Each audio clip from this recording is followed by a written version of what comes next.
नमस्कार, मैं अनुज नरवाल रोहत की। आप देख रहे हैं अलग हरियाणा।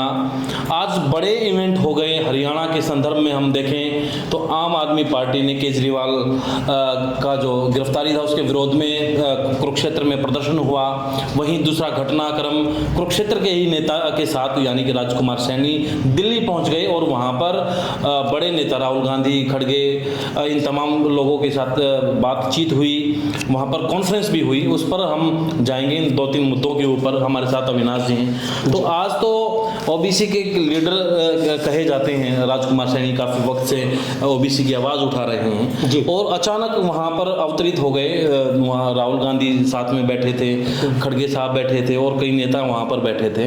तो अचंभा सा हुआ लोगों को। हालांकि खबरें तो आ रही थी 2-3 दिन से, लेकिन आज तो पक्की मोहर लग गई। हाँ बिल्कुल, ये अचानक नहीं है। पिछले लगभग 1 हफ्ते से ये राजनीतिक गलियारों में ये चर्चा चल रही थी कि राजकुमार सैनी इंडिया गठबंधन का हिस्सा हो सकते हैं। उनकी बातचीत हो रही थी। हरियाणा के जो प्रभारी हैं दीपक बावरिया, उनसे उनकी बात हुई है। हरियाणा के और नेताओं से भी उनकी बात हुई है और जो राष्ट्रीय जो लीडरशिप है कांग्रेस की, उसके साथ भी बातचीत चल रही थी। तो मुझे लगता है कि बस उसके फाइनल होने की देर थी। आज उस पर मोहर लग गई है। तो दोनों ही चर्चा थी। ये भी था कि वो राहुल जी के साथ बैठ के और वहां पर मर्ज कर दें अपनी पार्टी को, लेकिन ऐसा तो हुआ नहीं।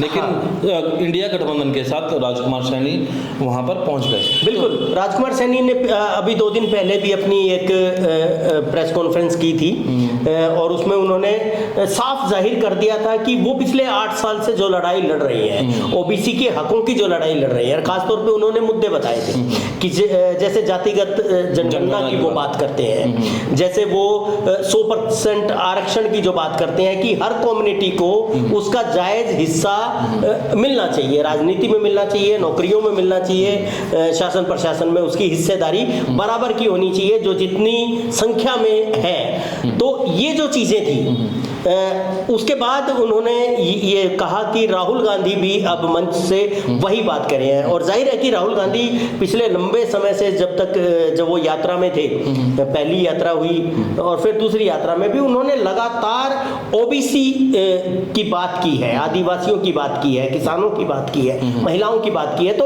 उसमें जो ओबीसी पे उनका बहुत ज्यादा कंसंट्रेशन रहा है। जातिगत जनगणना की वो बात करते रहे हैं और आश्वासन देते रहे हैं कि अगर कांग्रेस की सरकार आती है, इंडिया गठबंधन की सरकार आती है, तो वो जातिगत जनगणना करवाएंगे और फिर उस पे उनको जायज हक देंगे। तो आज कोई शर्तों की भी बात हुई कि टिकट विकेट या इतना देंगे, कुछ इस तरह की खबरें निकल कर आई क्या? देखिए, जहां तक शर्तों की बात है तो ये ओपन होने वाली चीजें नहीं होती हैं, क्योंकि जब भी कोई एक दूसरे में अलायंस होता है तो वो कहा यही जाता है कि अनकंडीशनल है। और यही बात राजकुमार सैनी जी ने आज कही है प्रेस कॉन्फ्रेंस में कि हम बहुजन की बात करने वाले हैं। उन्होंने कहा कि बहुत सारे छोटे छोटे समाज के समुदाय हैं जो राजनीतिक हिस्सेदारी के लिए, प्रशासन में हिस्सेदारी के लिए लगातार संघर्ष कर रहे हैं और अपनी राजनीतिक उपस्थिति भी दर्ज करवाना चाहते हैं। उन्होंने अपनी छोटी छोटी राजनीतिक पार्टियां बना रखी हैं जो बहुजन के बहुत सारे हिस्से हैं।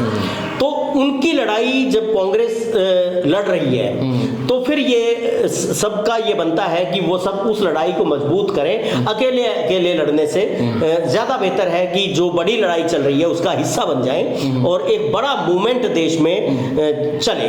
तो ये थी एक बात। जबकि जो अंदर से कुछ चीजें आ रही हैं उसमें यह था कि देखिए, पॉलिटिकल पार्टी है, तो लोकतंत्र सुरक्षा पार्टी है, पॉलिटिकल पार्टी है, इच्छाएं भी है, जरूरत भी है। जरूरत भी होती है कि पॉलिटिकल पार्टी को जिंदा रखने के लिए लोकतंत्र में यही एक जगह है कि आप 5 साल के बाद इलेक्शन आएंगे तो इलेक्शन में वो हिस्सेदारी करेंगे और अपनी उपस्थिति दर्ज करवाएंगे। तो ये कहीं ना कहीं ये है चीज कि वो अपनी उपस्थिति कहीं ना कहीं दर्ज करवाएंगे। तो कहां से करवाएंगे, कैसे करवाएंगे? 2 सीटों की चर्चाएं चल रही हैं, जो खबरें आ रही हैं। हालांकि वो सूत्रों के हवाले से हैं, जब तक मोहर नहीं लगती वो पुख्ता नहीं होती। लेकिन जो है कि राजकुमार सैनी चाहते हैं कि सोनीपत से चुनाव लड़े, लेकिन जो कांग्रेस का खेमा है वो चाहता है कि वो करनाल से, जहां से पूर्व मुख्यमंत्री मनोहर लाल खट्टर हैं, वहां पे सामने आए। 2 सीटों की चर्चाएं हैं। बिल्कुल, देखिए, राजकुमार सैनी की जो कर्म भूमि रही है वो कुरुक्षेत्र रही है।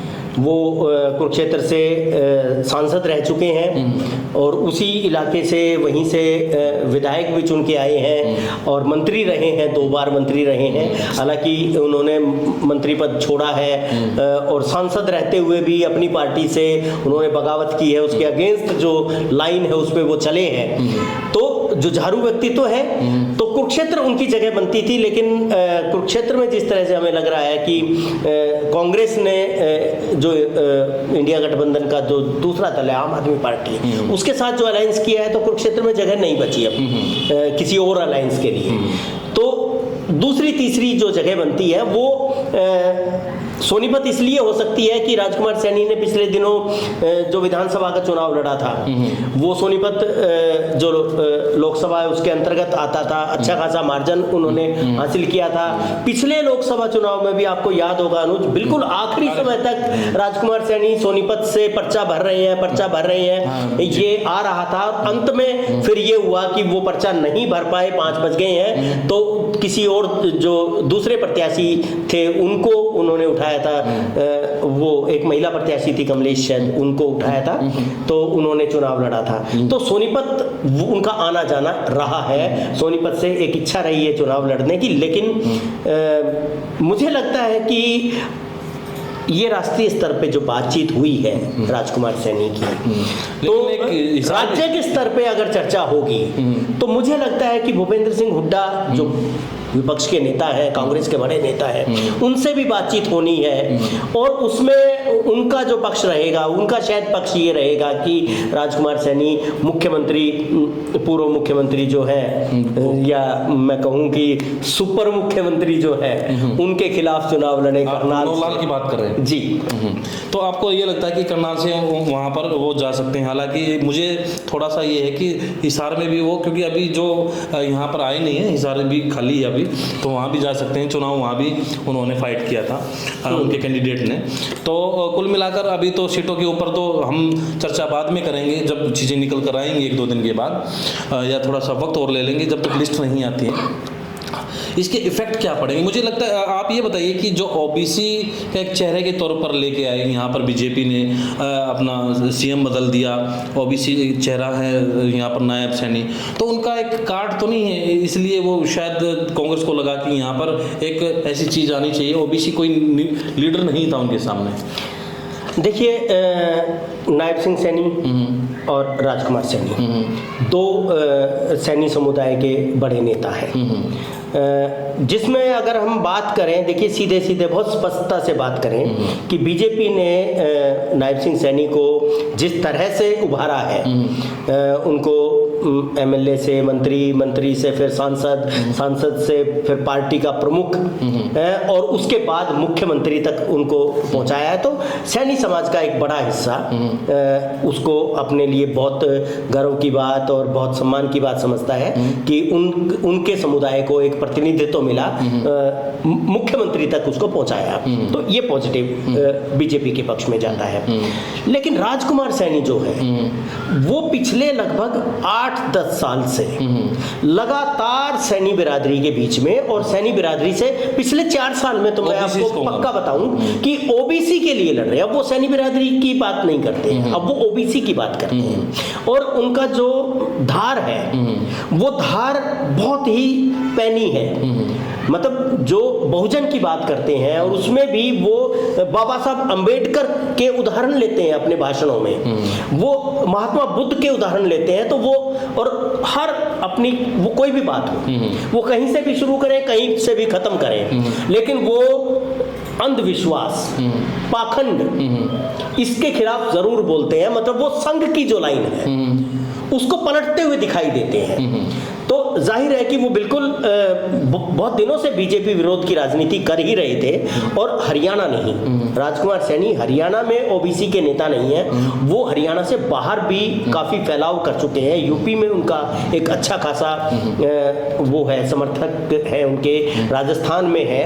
तो वहाँ इन्होंने पिछले 4-5 साल में काफ़ी मेहनत की है, काफ़ी बहुत शार्प अपने विजन के साथ ओबीसी को संगठित करने का काम किया है। इस लिहाज से मुझे लगता है कि राजकुमार सैनी बेशक नायब सिंह सैनी को मुख्यमंत्री बना दिया है, सैनी बिरादरी का कोई एक हिस्सा बीजेपी की तरफ ज़्यादा झुकाव कर भी सकता है, लेकिन अदर ओबीसी कम्युनिटी जो है, जिसकी हम 50-55% की बात करते हैं ओबीसी है, तो उसमें राजकुमार सैनी ज़्यादा पेनिट्रेट करते हैं, प्रभावित करते हैं। और उन्होंने पिछले दिनों अपनी पार्टी बना के जो काम किया है ग्राउंड लेवल पे, उन्होंने जो उम्मीदवार उठाए हैं, तो उन्होंने जो वोट हासिल की, उससे लगता है कि हर क्षेत्र में उनका प्रभाव है ओबीसी के बीच। अब हरियाणा की बात करें, जब वो भाजपा में थे तो काफ़ी दिक्कतें आई, ऐसे बयान दे दिए, तो अब ब्राह्मणों के खिलाफ जिस तरीके से आपने कहा कि आडंबर है, और बिल्कुल बिल्कुल तो टारगेट पे तो ब्राह्मण आ गए। अब यहाँ पे मान लो जब चुनाव आता है तो आप किस तरीके से देखते हैं कि नाराजगी नहीं होगी कांग्रेस में जो भी ब्राह्मण वोटर है या जाट वोटर है? आपको क्या लगता है कि इससे मजबूती होगी या फिर चीज़ें सेट कर ली जाएंगी कि राज बदलना है या इस तरीके की जो सोच है, तो वो कांग्रेस के लिहाज से किस तरीके से देखते हैं इस चीज़ को, घटनाक्रम को? देखिए, मुझे लगता है कि सभी लोग जो राजनीति में थोड़ी समझ रखते हैं, थोड़ी बात करते हैं, समाज की समझ रखते हैं, तो हम ये समझ सकते हैं कि ब्राह्मण जो समुदाय है उसका एक बड़ा हिस्सा, मतलब सारे नहीं लेकिन बड़ा हिस्सा अभी बीजेपी के पक्ष में ही है। या जो वैश्य समुदाय है उसका भी एक बड़ा हिस्सा बीजेपी के साथ है, तो वो तो बीजेपी के साथ है ही, तो उसके जाने का कोई खतरा नहीं है। राजकुमार सैनी जो बोल रहे हैं, अब बात आती है एक घटनाक्रम की भी बात करूंगा। हाँ। जैसे केजरीवाल साहब हाँ। उनको हटा, आज जिस तरीके से जो सांसद के लिए फाइट कर रहे हैं वहाँ पर कुरुक्षेत्र से सुशील गुप्ता, तो उनकी भी पिटाई कर दी, आज पूरा प्रोटेस्ट था। तो कहीं ना कहीं ये चीज़ें तो ये सरकार के खिलाफ जाएगी। एक जनमत तैयार करने का काम ये सब करेगा, तो क्योंकि वैश्य समुदाय के एकमात्र कैंडिडेट हैं वो उसके, तो उन पे जिस तरह से बात हो रही है, और हर समुदाय अपने सीएम को, अपने नेता को लेके थोड़ा पॉजिटिव होता ही है, तो वो जो चीज़ है उससे मुझे लगता है कि एक हिस्सा वहाँ से छटक सकता है और वो आम आदमी पार्टी के थ्रू इंडिया गठबंधन को सपोर्ट कर सकता है। जी, तो अब आ जाइए राजकुमार सैनी पे, जो आप बात कर रहे थे कि एक जो ब्राह्मण आपने कहा कि ज़्यादातर बीजेपी के खेमे में जा सकते हैं, उनसे दिक्कत नहीं है, लेकिन अब जाट समुदाय है या और है, तो उसको किस तरीके से देखते हैं कि यहाँ पर अगर गठबंधन में आ गए और सीट पे शेयरिंग भी हो गई एक सीट पे, तो सोनीपत हो, करनाल हो या फिर कोई और सीट हो, तो उस पर किस तरीके से देखते हैं, इसका क्या प्रभाव आप देखते हैं सारा? देखो, मुझे ये लगता है कि जाट समुदाय और सैनी समुदाय के बीच में 2016 में जिस तरह की खटास पैदा हो गई थी, या बाहरी जो सोर्सेज है उन्होंने कर दी थी, कांड कोई भी रहे हो, एक तो वो टाइम बहुत हो चुका है, बीत गया है, बहुत समय मिट्टी डालनी चाहिए, और समय अपने आप बहुत सारे जो जख्म होते हैं उनका ट्रीटमेंट होता है समय। तो उसके बाद जो समुदायों में जो खटास दिख रही थी, जो बहुत ज़्यादा खिंचाव था, वो अब नहीं है। दूसरी बात मुझे लगता है कि ये कांग्रेस को खास तौर पे इस पे काम करना पड़ेगा, क्योंकि भूपेंद्र हुड्डा बड़े नेता हैं कांग्रेस के, और जाट समुदाय में एक अच्छी पैठ है उनकी, तो वो जो है बातचीत जो होती है समुदायों के बीच में जब बात करते हैं, तो उससे मुझे लगता है कि ये जो खाई है और ज़्यादा ये कम होगी। ये बांटने का काम ये करना पड़ेगा, अपने आप नहीं होगा। मुझे ये कहने में कोई गुरेज नहीं है कि इस पे काम करने की ज़रूरत है। और अगर ये दोनों कृषक समुदाय, क्योंकि दोनों ही दोनों किसान कम्युनिटी है, अगर ये एक दूसरे के साथ आ जाते हैं, हालांकि गांव में साथ रह रहे हैं, सभी साथ हैं, वो तो एक सियासी तौर पर हम बिल्कुल, हालांकि गलत मैं तो मानता हूं कि इस तरीके से जातिगत तरीके से सियासत नहीं होनी चाहिए और ना ही उसके हमें पक्ष देखना चाहिए। राजकुमार सैनी बहुत बार कहते रहे हैं अपने उसमें कि मैं जाट बिरादरी के खिलाफ नहीं हूँ। उन्होंने कहा मेरी तो जितने भी मेरे तो कारखाने हैं उनमें सबसे ज़्यादा जाट है, जब उनसे उस समय पे सवाल पूछा गया था तब उन्होंने कहा। अब भी वो यही बात कह रहे हैं, लगातार 3-4 इंटरव्यू उन्होंने पिछले दिनों में दिए हैं। तो उसमें उन्होंने कहा है कि उन्होंने जाट बिरादरी का कोई एक इंटरव्यू उनका दिखा दिया जाए जिसमें उन्होंने जाट बिरादरी के खिलाफ बात की। उन्होंने कहा कि जाट आरक्षण हो लेकिन बाकियों को भी आरक्षण मिल जाए, और वो 100% आरक्षण की बात करते हैं कि जो जितने परसेंट है उसको उतना परसेंट आरक्षण दे दो, क्योंकि हर समुदाय में योग्य लोग हैं। बिल्कुल। तो इसके अभी जो भी है कि अब पहली बात तो यही है कि यहाँ पर वो इंडिया गठबंधन का हिस्सा हो गए हैं राजकुमार सैनी, और उनके साथ बहुत सारे लोग भी थे, आज मौजूद थे। बिल्कुल। और सीट शेयरिंग का क्या होगा अभी, क्योंकि पत्ते खोलते नहीं हैं राजनेता।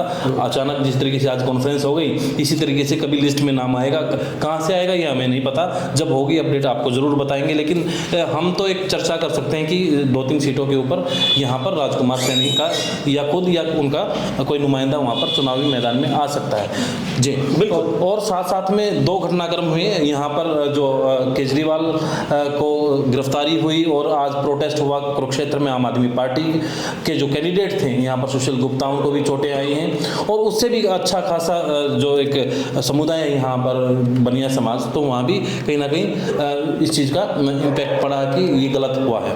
तो अब देखते हैं कि वो चुनावी, क्योंकि अभी हरियाणा में तो लगभग 2 महीने बचे हैं, अब इस दौरान किस तरीके की चीज़ें बदलेंगी, क्योंकि दिन ब दिन कुछ ना कुछ हर रोज नई चीजें आती हैं, दिन में भी कई बार घटनाक्रम बदल रहा है बार बार, है ना। तो वो चीज़ें होंगी, हम आपको अपडेट करते रहेंगे। और आपको क्या लगता है कि जो इंडिया गठबंधन हुआ है राजकुमार सैनी की पार्टी के साथ, तो इसका हरियाणा में खास तौर पे हम पूछना चाहेंगे कि आप किस तरीके से देखते हैं कि इससे कांग्रेस को मजबूती मिलेगी या फिर इसका उल्टा भी प्रभाव पड़ सकता है? कमेंट बॉक्स में जरूर लिखिएगा। नमस्कार। नमस्कार।